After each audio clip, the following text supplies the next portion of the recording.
There's something about the Family Feud stage that strips away pretense. The bright studio lights, the cheering crowd, the big red buttons. It's all designed to make people feel good, to laugh, to compete. But on one cold Thursday morning in February 2024, the stage became something else entirely. It became a courtroom, a confession booth, a place where a secret that had been buried for 2 years finally surfaced. And where Steve Harvey, the man who has seen it all, found himself completely at a loss for words. Her name was Patricia Monroe, 54 years old, retired schoolteacher from Columbus, Ohio. She walked onto that stage with a warm smile, a pressed blue blazer, and the quiet dignity of a woman who had already decided she had nothing left to lose. What happened in the next 20 minutes would leave 200 studio audience members in stunned silence, would go viral within hours, and would change the way people talked about loyalty, family, and the secrets we keep to protect the people we love. This is a story about betrayal, but more than that. It's a story about what happens when a good woman finally decides to speak her truth. To understand what happened that day, you have to understand who Patricia Monroe really was. Patricia grew up in a small house in East Columbus, the second of 5 children. Her mother worked double shifts at a hospital laundry, and her father drove a delivery truck 6 days a week. Money was never easy, but love was always present. From the time she was 8 years old, Patricia understood what sacrifice looked like. It looked like her parents choosing not to buy new shoes for themselves. Their kids could go back to school with proper supplies. She became a teacher because of that. She spent 28 years teaching 6th grade English at Jefferson Middle School, the same school she had attended as a child. She knew every student's name, remembered their birthdays, stayed late to help them with reading.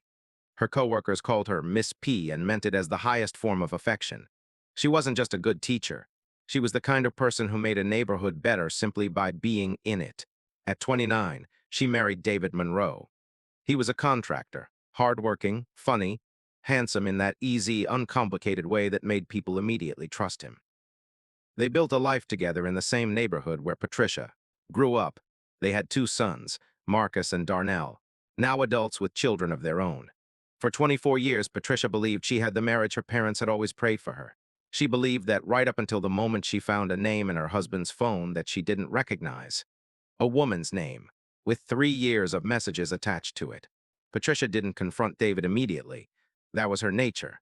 She sat with things, turned them over quietly, gave people the benefit of the doubt long past the point where most people would have walked away. She spent 3 weeks verifying what she already knew in her heart. Then she made a decision that surprised even her closest friends.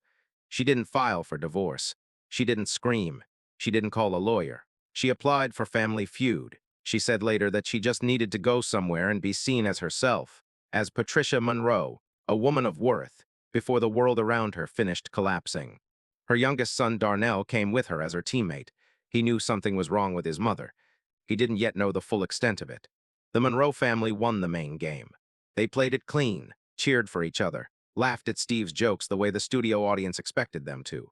Patricia was composed the entire time, smiling, quick with answers, anchoring the family with a calm that her son Darnell later described as the eye of a storm. When they reached fast money, Darnell went first. He scored 119 points. Patricia needed 81 to win the $20,000 prize. Steve approached her at the podium, doing his usual routine, warm, teasing, effortlessly in command of the room, but something made him slow down. Patricia was standing very still, not the frozen stillness of nerves, something more deliberate, like someone who has rehearsed for this moment 100 times and has finally arrived. "Miss Patricia," Steve said, smiling, "you look like a woman on a mission." Patricia looked at him with steady eyes. "I am Mr. Harvey. I really am." The audience laughed. Steve laughed. But Darnell, watching from the other side of the stage, felt his stomach drop. 20 seconds on the clock," Steve announced. "Name something a husband should always be honest with his wife about." The question was completely standard, a survey question. But what happened next was not standard at all. Patricia gripped the podium. She looked straight ahead, and she said in a voice that was perfectly calm, "Who he's spending his time with?" There was a half-second pause before the audience applauded. Steve raised an eyebrow but kept going. "Name a place where people go when they need to clear their head." "Church," Patricia said. "Name something a wife does when she's trying to hold her family together, stays quiet when she shouldn't." This time, the audience caught something in her voice. The applause was slower, softer. Steve looked at her differently. Name something that gets harder to do the longer you wait. Tell the truth, Patricia said. The room had changed. You could feel it. The game show energy, bright, bouncing, commercial, had given way to something raw. Steve gave her the fifth question. She answered it and the buzzer sounded.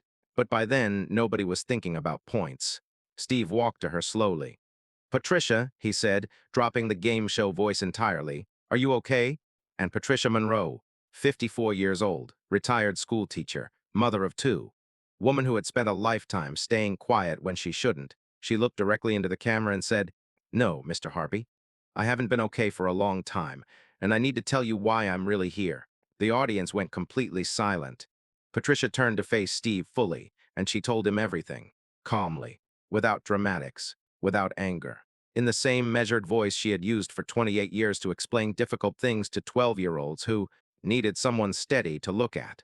She told him about finding the messages. She told him that the other relationship had been going on for nearly 3 years.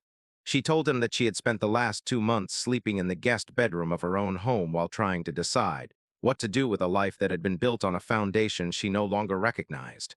"I came here today," Patricia said, "because I needed to remember who I am before all of this, before I became just the wife who got lied to. I am a teacher. I am a mother. I raised two good men. I loved my community for nearly 30 years. I am more than what happened to me." By this point, Darnell was openly weeping on the other side of the stage. He hadn't known the full story. He had known his mother was going through something painful. He had not known the depth of it until this moment. He crossed the stage without waiting for permission and put his arms around his mother. Steve Harvey stood there for a long moment. The crew was still. The audience was still. And then Steve, the man who has built a career on knowing exactly what to say, did something remarkable. He said nothing. He just nodded slowly. And he let Patricia Monroe have her moment fully, without interruption, without commentary, without trying to wrap it in something more comfortable. When he finally spoke, his voice was low. "I want to say something to every person watching this. Sometimes people come on this show for the prize money, and that's fine, there's nothing wrong with that. But sometimes people come because they need a witness. They need somebody to look them in the eye and say, 'I see you. You are real. You matter.'" He turned, Ned, to Patricia. "Miss Patricia, I see you, and I want you to hear something from me directly. What happened to you does not define you. It defines whoever did it, not you." The audience erupted, not in the cheerful game show way, but in the way people erupt when something true has finally been said out loud. Steve then did something the producers had never planned for. He stopped the taping, walked off the stage, and brought Patricia a glass of water himself. When he returned, he sat down beside her on the edge of the stage, standing over her as host, but sitting next to her as a human being. "Tell me about your boys," he said simply. Patricia smiled through wet eyes and told him about Marcus, who coached youth basketball on weekends, about Darnell, who had driven 6 hours to be here with her today, about the grandson who had just started walking, about the things that were still whole. When the episode aired 6 weeks later, the response was unlike anything the Family Feud production team had seen in recent memory. The clip of Patricia's confession circulated widely before the full episode even dropped. But it was the full context, the quiet dignity, Steve's response, the image of Darnell crossing the stage to hold his mother that truly moved people. Comments came in by the thousands. Women in their 40s, 50s, 60s wrote about watching it 3 and 4 times. Men wrote about calling their mothers. Marriage counselors shared it with their clients. Teachers showed it in high school health classes. Patricia was not some social media presence. She had no platform, no following, no publicist. She was a retired school teacher from Columbus, Ohio, and that was exactly why it hit so hard. She was someone people recognized from their own families, their own neighborhoods, their own lives. Steve Harvey addressed the episode on his social media the day it aired. He wrote simply, "Some guests come to win a game. Patricia Monroe came to reclaim herself. I'm glad I was there to see it." It became one of his most shared posts of the year UPD.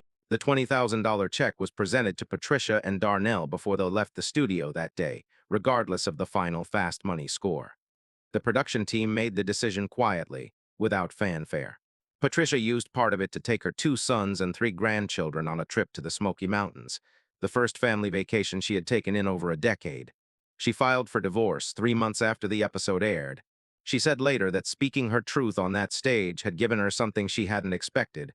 Not relief, exactly, but clarity.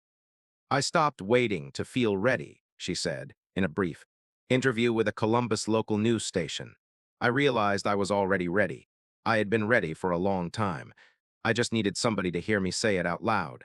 Her son, Marcus, who had watched the episode from home in Cincinnati, drove to Columbus that same night. He found his mother at the kitchen table, eating the leftover soup she always made on Sundays, the habit of a woman who had held herself together through sheer routine. He sat down across from her, and they talked for 4 hours. He told her things he hadn't said in years. She told him things she had been protecting him from. By the end of the night, something had shifted between them. Not broken, but reshaped into something more honest. The Monroe family's story became, in the months that followed, a quiet but persistent reference point in conversations about dignity, self-respect, and the particular courage it takes for people who have spent their lives caring for others, finally care for themselves. Steve Harvey referenced Patricia in a speech he gave at a women's leadership conference in Atlanta 8 months later. "The bravest thing I've ever seen on that stage," he told the audience, "wasn't a perfect score or a dramatic comeback. It was a 54-year-old woman deciding she was done being invisible." Patricia Monroe returned to substitute teaching part-time the following school year.